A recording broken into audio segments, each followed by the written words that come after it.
Would you look at the time? Junkfish Games is releasing their brand new game, Bootleg Steamer, and we're gonna make some Prohibition style cocktails to celebrate.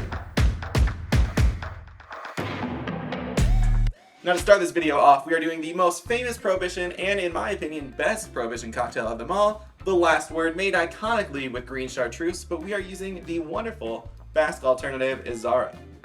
We'll grab a little bit of gin, Maraschino Liqueur, and a fresh lime. The cool thing about this cocktail is it's super easy to make because it's equal parts of everything. So first, let's add our knockoff Green Chartreuse, which is actually a bit of a disservice because this is delicious. Now while I have you here and I'm making this delicious cocktail, let me tell you about this wonderful game, Bootleg Steamer. The whole goal is to make as much money possible during Prohibition. You start out as a tiny ship captain, you have a little boat, and $100 to your name. You're running up and down the coast, you're avoiding the Coast Guard.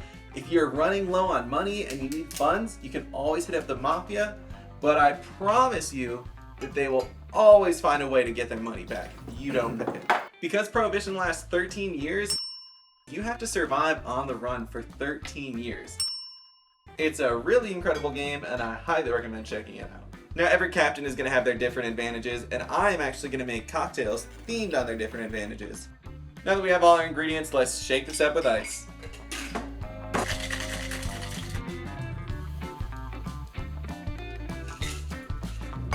And there it is, the most iconic Prohibition cocktail, The Last Word. Cheers. The complexity in this one makes it so fun because at its core, it's a really simple drink. It's 4 ingredients and it's all equal parts. It's so easy to remember the recipe. But there's a lot going on. I think all of the herbal and you almost get like the citrus from the lime brings out so much more of the chartreuse, or in our case, Izara, and the maraschino's just barely there, adding a fruity element. It's really, I feel like it packs a punch. It almost reminds me of absinthe. I feel like an absinthe rinse would be delicious in here.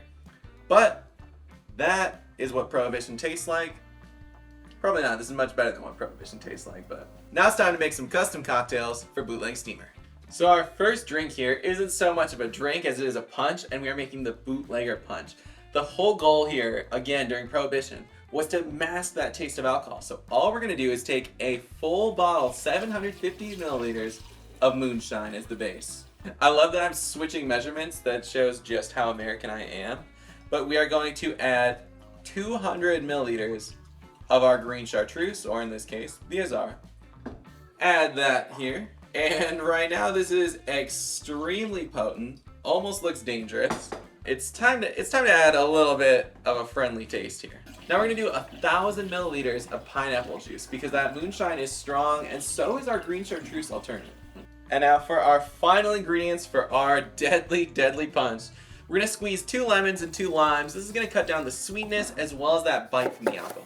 One of the biggest mistakes people make when making a punch is they just add soda, juice, and liquor, and they never add any citrus or something to balance it. This is always, always, always what your punch is missing if it tastes too sugary or it tastes too much like alcohol. Citrus can change it just like that.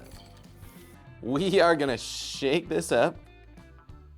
It's time to take a sip of our Bootlegger Punch. It's strong. Okay, it tastes like a delicious twist on gasoline and a last word, which is kind of where I wanted to go with this. Obviously, we have the last word right there. We added plenty of our Izara, and then the moonshine doesn't really have a flavor to it. It just tastes strong. So when we brought in all that citrus, we brought in the pineapple juice, it just meshed really well together. I think chartreuse, Izara, and pineapple juice is an underrated flavor. You do see it on occasion. Do it more and you'll be happy. You could just mix those two and be happy. But this punch is excellent. It's all thanks to the bootleggers out there. John on the Rocks Maxwell is one of the best captains you can pick. He's British and he just loves to cut through the waves. That's why his ability is also known as Ripple Rider, and we're gonna make a Ripple Rider cocktail. So what you're gonna need to do is start by fat washing some of your gin with coconut oil. Now this is actually a pretty easy process. All you have to do is heat up some coconut oil, pour it right over your gin, and let it separate for a few hours. Once you see that the layer is totally over the top of it, you actually leave it in the freezer overnight, and then you're just gonna filter it through the paper towel, and boom, there you have it. fat wash gin, and it gives it this silky smooth texture. Because Maxwell is English, I thought, oh, what does he love more than gin? Why not make a tropical gin and tonic that is just gonna knock the socks off any gin and tonic you've ever had? So let's make it. Let's take 2 ounces of our fat wash gin.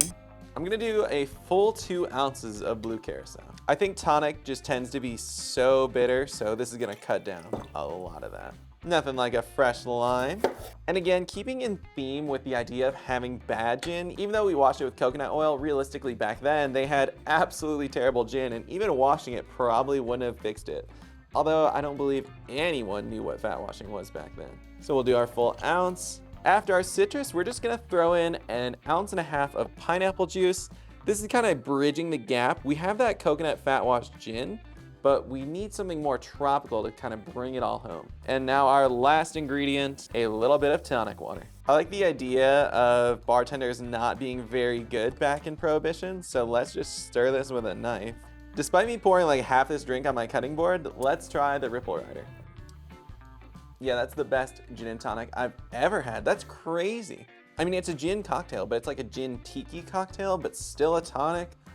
It's the craziest crossover I've ever tried. That is a very fitting cocktail for our very speedy captain, John on the Rocks Maxwell. Our next cocktail is for Arthur Moore. Now, her advantage is that she is a natural born leader. She's gonna be great to have as your ship captain, but being a leader also comes with a lot of popularity, and she is a person of interest, meaning you're a lot easier to find, which is why I thought the cocktail for her would be pretty fun. She's also Italian. Everybody loves an Aperol Spritz, so why not combine that with the Naked and Famous cocktail?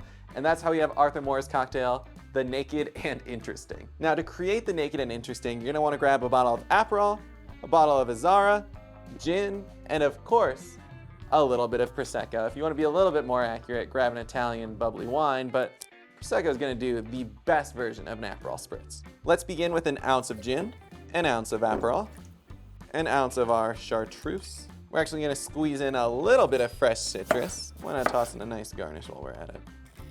And let's top that off with our favorite Prosecco. I feel like I'm comparing everything to The Last Word, but again, because the Naked and Famous is already similar to The Last Word, you're getting kind of a spritzy Last Word with just that little bit of bitter citrus from the Aperol. I do feel like I could be sitting in Italy drinking this. It's just so elegant. It's got that nice mouthfeel. It's a really good drink. It's definitely interesting. The Naked and Interesting is in the books. And now our final drink for the Bootleg Steamer game is going to be for Berwyn Mad Dog Davies. Now this one I had a little bit fun with. Again, I'm taking a play on words. A Greyhound is one of the most famous dog cocktails I can think of, which is essentially just gin and grapefruit juice. So how can we take that and make it a little angrier? Well, I feel like some angry spice from a jalapeno would do the trick. Now I've never tried grapefruit juice and jalapeno, but what is the worst that can happen? So here's what we're gonna do. Slice open our grapefruit juice, or, a grapefruit. And we're gonna freshly squeeze this right in. We're not even gonna measure it because I'm angry. It's the Mad Dog. I feel like I can't be measuring stuff. And now I'm gonna cut up the jalapeno, and we're just gonna put a couple rings in here, but I'm gonna leave the seeds in just to add in a little spice. Oh, and I feel like 3 is too much, but you only live once, so. So let's muddle that. Let's get all that spice going. Oh yeah, this smells spicy. This smells angry.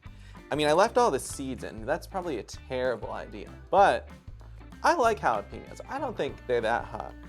But there's a lot of times that I think things are gonna work out a lot differently than they do on this show.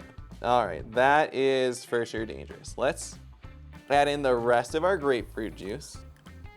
Let's add in 2 ounces of our gin, London Dry. Get some hand-flavored ice in here. I don't even think we really need to stir it, but let's do it anyway. Toss in a nice grapefruit wedge, and that's the Mad Dog. That is scary. Cheers. It's burning my mouth, don't get me wrong. But it's just good. It's angry, it's feisty. I feel like every Greyhound could just use this angry spice because Greyhounds are just a very basic drink. A lot of times bars don't even have fresh grapefruit juice, so they're never that good. But I think when you take just this third ingredient, which isn't even a liquid, and you just muddle up some fresh jalapeno, it really adds a lot more character, and it's I want to say like a barking greyhound. It's a mad dog. It's delicious. It's fun. So there you have it. Those are my 4 cocktails inspired by Prohibition and bootlegging and the brand new game Bootleg Steamer by Junkfish. I'm super excited to play. It's coming this April. Let me know if you're going to check it out down in the comments. I cannot wait to start bootlegging.